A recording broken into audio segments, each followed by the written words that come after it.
வணக்கம். திசைகளின் 10 மணி செய்திகள். உளவுத்துறையின் 2 அதிகாரிகள் கைது. நாட்டின் பாதுகாப்பு குறித்து பிரதமர் அச்சம். மலேசிய தற்காப்பு உளவுத்துறையின் 2 அதிகாரிகள் கைது செய்யப்பட்டது தொடர்பில் நாட்டின் தேசிய பாதுகாப்பு குறித்து பிரதமர் டத்தோஸ்ரீ அன்வார் இப்ராஹிம் அச்சம் தெரிவித்துள்ளார். இதன் தொடர்பில் நாட்டின் தேசிய பாதுகாப்பு அம்சங்களை மறுபரிசீலனை செய்யுமாறு தற்காப்பு அமைச்சுக்கு பிரதமர் உத்தரவிட்டுள்ளார். மலேசிய தற்காப்பு உளவுத்துறையில் பணியாற்றி வரும் 2 உளவுத்துறை அதிகாரிகள் அண்மையில் தென் மாநிலத்தில் மலேசிய ஊழல் தடுப்பு ஆணையமான SPRM-இனால் கைது செய்யப்பட்ட 10 பேரில் அடங்குவர். கைது செய்யப்பட்டுள்ள 10 பேரில் 2 தற்காப்பு அமைச்சின் உளவுத்துறையில் முக்கிய அதிகாரிகளாக பணியாற்றி வந்தவர்களாவர். இருவரின் கைது தேசிய பாதுகாப்பு அம்சங்கள் தொடர்பில் அச்சம் ஏற்பட்டுள்ளதாக இன்று நடைபெற்ற அமைச்சரவைக் கூட்டத்தில் பிரதமர் டத்தோஸ்ரீ அன்வார் தமது கவலையை தெரிவித்துள்ளார் என்று அரசாங்க பேச்சாளர் டத்தோ ஃபாமி ஃபசீல் தெரிவித்தார். இது தொடர்பாக விரிவான அறிக்கை ஒன்றை தாக்கல் செய்யுமாறு தற்காப்பு அமைச்சர் டத்தோஸ்ரீ காலிட் நொர்டினுக்கு உத்தரவிட்டுள்ளார் என்று தொடர்புத்துறை அமைச்சரான டத்தோ ஃபாமி குறிப்பிட்டார். கோலாலம்பூர் துங்கு அப்துல் ரஹ்மான் நிர்வாக மற்றும் தொழில்நுட்ப பல்கலைக்கழகத்தைச் சேர்ந்த 2 மாணவர்கள் தாங்கள் தங்கியிருந்த அடுக்குமாடி வீடுகளிலிருந்து கீழே விழுந்த சம்பவங்களுக்கு தார்மீக பொறுப்பேற்று அதன் முக்கிய தலைவர்கள் பதவி விலக வேண்டும் என்று முன்னாள் மாணவர் சங்கம் வலியுறுத்தியுள்ளது. பல்கலைக்கழகத்தின் அருகிலேயே நடந்த இந்த சம்பவத்தில் மாணவர்களின் பாதுகாப்பை உறுதி செய்வதில் அந்த பல்கலைக்கழகம் போதுமான நடவடிக்கைகளை எடுக்கவில்லை என்று முன்னாள் மாணவர் சங்கம் இன்று குற்றஞ்சாட்டியுள்ளது. தாய்லாந்தில் நராத்திவாட்டில் உள்ள தாபாய் நகரில் நடந்த குண்டுவெடிப்பு தாக்குதலை தொடர்ந்து தாய்லாந்துக்கு அவசியமற்ற பயணங்களை மலேசியர்கள் ஒத்திவைக்க வேண்டும் என்று அறிவுறுத்தப்பட்டுள்ளனர். கிளாந்தான் சுற்றுலா கலாச்சாரம் கலை பாரம்பரியத்திற்கான ஆட்சிக்குழு உறுப்பினர் டத்தோ கமருடின் முகமது நூர் அண்டை நாட்டிற்கு பயணிக்க வேண்டியவர்களுக்கு பாதுகாப்பு முன்னுரிமையாக இருக்க வேண்டும் என்று வலியுறுத்தியுள்ளார். நாளை ஆகஸ்ட் 23ஆம் தேதி சனிக்கிழமை கோலாலம்பூர் மெர்டேகா சதுக்கத்தில் நடைபெறவிருக்கும் காசாவுடன் மலேசிய பேரணி எனும் நிகழ்வையொட்டி மஸ்ஜித் ஜாமே மற்றும் பசார் சனி ஆகிய நிலையங்களின் LRT ரயில் சேவை அதிகாலை 1 மணி வரை நீட்டிக்கப்பட்டுள்ளதாக ரேபிட் ரயில் நிறுவனம் ஒரு அறிக்கையில் தெரிவித்துள்ளது. ஜாலோர் கமிலாங் தேசிய கொடியை தலைகீழாக கட்டப்பட்ட சம்பவங்கள் தொடர்பாக போலீஸ் துறை 5 விசாரணை அறிக்கைகளை சட்டத்துறை அலுவலகத்திடம் சமர்ப்பித்துள்ளதாக போலீஸ் படைத் தலைவர் டத்தோஸ்ரீ முகமது காலிட் இஸ்மாயில் தெரிவித்தார். இதுவரையில் இதுபோன்று 6 சம்பவங்கள் நடந்துள்ளன. 5 சம்பவங்கள் மீதான விசாரணை அறிக்கைகள் மட்டுமே சட்டத்துறை அலுவலகத்திடம் சமர்ப்பிக்கப்பட்டுள்ளதாக அவர் குறிப்பிட்டார். ஜொஹூரில் 2 சம்பவங்களும் பினாங்கில் 2 சம்பவங்களும் ஸ்லாங்கூர் மற்றும் நெகிரி செம்பிலான் மாநிலத்தில் தலா 1 சம்பவமும் நிகழ்ந்திருப்பதாக IGP தெரிவித்தார். உணவகம் உட்பட 10 தொழில்துறைகளுக்கு அந்நிய தொழிலாளர்களை எடுப்பதற்கு நீண்ட இடைவெளிக்கு பிறகு அனுமதி அளித்திருக்கும் உள்துறை அமைச்சின் முடிவை பிரிமாஸ் எனப்படும் மலேசிய இந்திய உணவக உரிமையாளர்கள் சங்கம் வரவேற்றுள்ளது. உள்துறை அமைச்சின் இந்த அறிவிப்பானது நாட்டில் இந்திய உணவகங்களில் நிலவி வரும் கடும் தொழிலாளர் பற்றாக்குறை பிரச்சினைக்கு தீர்வு காண முடியும் என்று சங்கத்தின் தலைவர் டத்தோ கோவிந்தசாமி சுரேஷ் நம்பிக்கை தெரிவித்தார். நாட்டில் உள்ள இந்திய உணவகங்களில் வேலை செய்ய இன்னும் 7500 அந்நிய தொழிலாளர்கள் தேவைப்படுகிறார்கள் என்று டத்தோ கோவிந்தசாமி சுரேஷ் குறிப்பிட்டார்.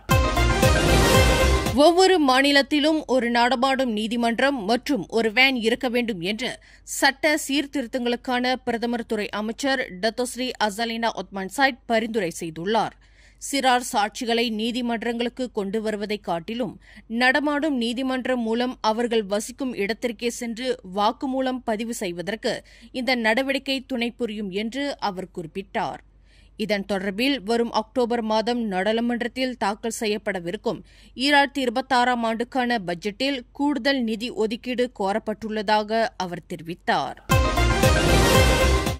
கின்னஸ் நிறுவனம் ஏற்பாட்டில் உலக நாடுகள் பயணத்தில் ஒரு பகுதியாக பிரீமியர் லீக் காற்பந்து கோப்பை மலேசியாவிற்கு கொண்டுவரப்பட்டுள்ளது.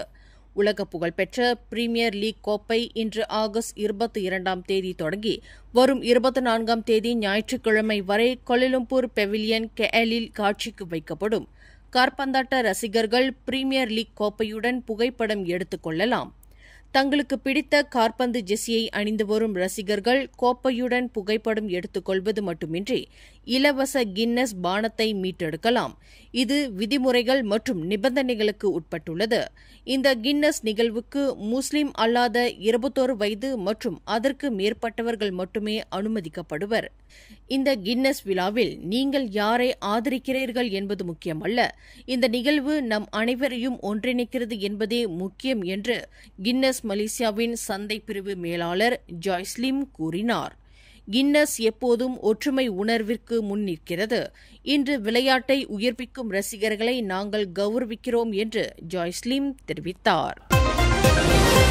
தனது மைத்தினியுடன் தகாத உறவு கொண்ட குற்றத்திற்காக ஒரு முன்னாள் போலீஸ்காரருக்கு விதிக்கப்பட்ட 15 ஆண்டு சிறை மற்றும் 3 பிரம்படி தண்டனையை புத்ராஜயா மேல்முறையீட்டு நீதிமன்றம் இன்று நிலைநிறுத்தியது. 32 வயதுடைய அந்த முன்னாள் போலீஸ்காரர் செய்து கொண்ட மேல்முறையீட்டை டத்தோ அஸ்மான் அப்துல்லா தலைமையிலான 3 அடங்கிய நீதிபதிகள் குழுவினர் தள்ளுபடி செய்தனர்.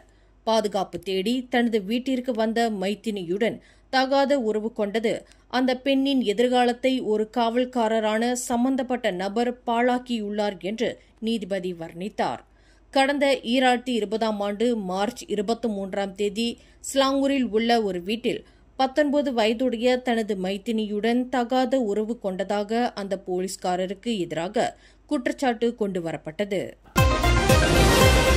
அண்மையில் கொலஸ்லாங்கூர் மாவட்டத்தில் 2 கொள்ளை சம்பவங்களில் ஈடுபட்டதாக 2 ஆடவர்கள் இன்று ஷாலாம் செஷன்ஸ் நீதிமன்றத்தில் குற்றஞ்சாட்டப்பட்டனர். நீதிபதி நூருல் மர்டியா முகமது ரேசா முன்னிலையில் தங்களுக்கு எதிராக வாசிக்கப்பட்ட குற்றச்சாட்டை 22 வயது முகமது தஃபிக் ஹைகால் ஏடி ஃபஸ்லி மற்றும் 29 வயது முகமது எசேக்கில் முகமது நூர் ஆகியோர் மறுத்து விசாரணை கோரினர். கடந்த ஆகஸ்ட் 5ஆம் தேதி அதிகாலை 5:30 மணியளவில் பாசெர் பெனாம்பங்கில் உள்ள ஒரு கடல் உணவு விற்பனை நிலையத்தில் உள்ளூர் நபர் ஒருவரிடம் 700 ரிங்கெட் ரொக்கத்தை அவர்கள் இருவரும் கூட்டாக கொள்ளையிட்டதாக குற்றம் சுமத்தப்பட்டனர். லண்டன் பயண நிதி முறைகேடு வழக்கில் இலங்கை முன்னாள் அதிபர் ரணில் விக்ரமசிங்கே இன்று கைது செய்யப்பட்டார். 76 வயது ரணில் இலங்கை பொருளாதார ரீதியாக திவால் நிலையை எட்டியபோது அதிபராக பொறுப்பேற்று மீண்டும் நிலைமையை சீர்படுத்தியவர். ரணில் அதிபராக இருந்தபோது கடந்த 2023ஆம் ஆண்டு செப்டம்பர் மாதம் லண்டன் பயணம் மேற்கொண்டார். அவரது மனைவி மைத்ரி லண்டன் பல்கலைக்கழகத்தில் பட்டம் பெற்றதை முன்னிட்டு இந்த பயணம் மேற்கொள்ளப்பட்டது. இதில் ரணில் உள்ளிட்ட சிலரும் கலந்து கொண்டுள்ளனர். இதற்கான அரசு நிதியை முறைகேடாக அவர் பயன்படுத்தியுள்ளார் என்பது புகார் அளிக்கப்பட்டுள்ளது. மேலும் செய்திகளை தெரிந்து கொள்ள கீழே இருக்கும் பெல் பட்டனை அழுத்துங்கள். உங்கள் மகிழ்ச்சியை வெளிப்படுத்த லைக் மற்றும் ஷேர் செய்யுங்கள். தொடர்ந்து திசைகளோடு இணைந்திருக்க சப்ஸ்கிரைப் செய்யுங்கள்.